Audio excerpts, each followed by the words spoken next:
Colombians take to the streets to kick off third week of anti-government protests.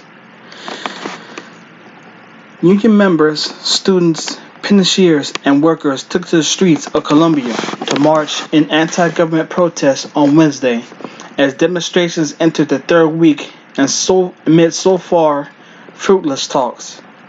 The demonstrations, which have sometimes turned violent, were initially fueled in late April by outrage at a now-canceled tax plan, but protester demands have expanded to include an end to police violence, economic support as the COVID-19 pandemic batters incomes, and the withdrawal of health reform. President Ivan Duque has offered dialogue, but many protesters have voiced skepticism that government promises will lead to change. Small demonstrations and road blockades have continued daily around the country. As many as 40 civilian deaths reported connected to the protests are being investigated by the Human Rights Ombudsman. Local and international rights groups allege the toll may be higher and blame the police.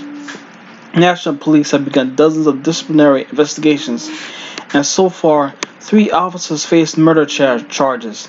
In the western city of Cali, a hub of protest violence, about 200 people gathered on Wednesday morning at a local university. "We are tired. The people have been protesting for more than 2 years," said student Diane Barbosa, 33, referring to anti-government protests in 2019. "There's been so much police abuse. There's no resources for education nor for health. We will stay on strike until there's a positive answer from the government that there isn't bullets," she said, "because they've attacked us. They practically declare war." Many Latin American countries, already deeply unequal and politically volatile, have been hit hard by the pandemic, which has rolled back recent anti-poverty strides. Unemployment in Colombia reached nearly 17% in urban areas in April, and the country's looks set to lose its investment-grade credit amid falls in the value of its public debt, stock market, and peso currency. "There is no work in Cali or in Colombia," said 50-year-old construction worker Daniel, who declined to give his last name. "We have been silent for too long." In Bogota, while Duque held a meeting with the students, thousands gathered to march to Central Bolivar Square. John James Jimenez, 47, who works for the Green Party, said he wanted to end the violence, and the government often blames on drug traffickers. "We demand the massacres to stop," he said.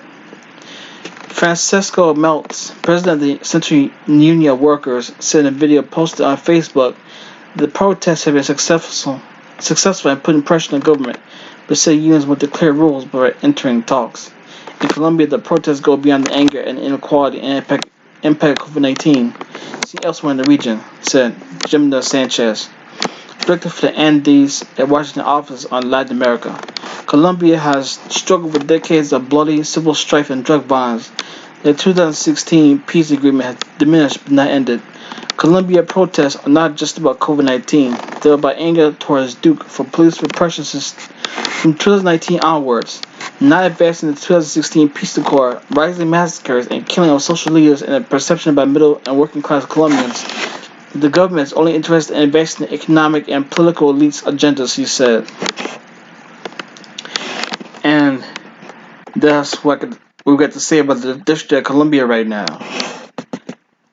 Subscribe and tell me what you think in the comment section. And this is Maybe Rambling, signing off.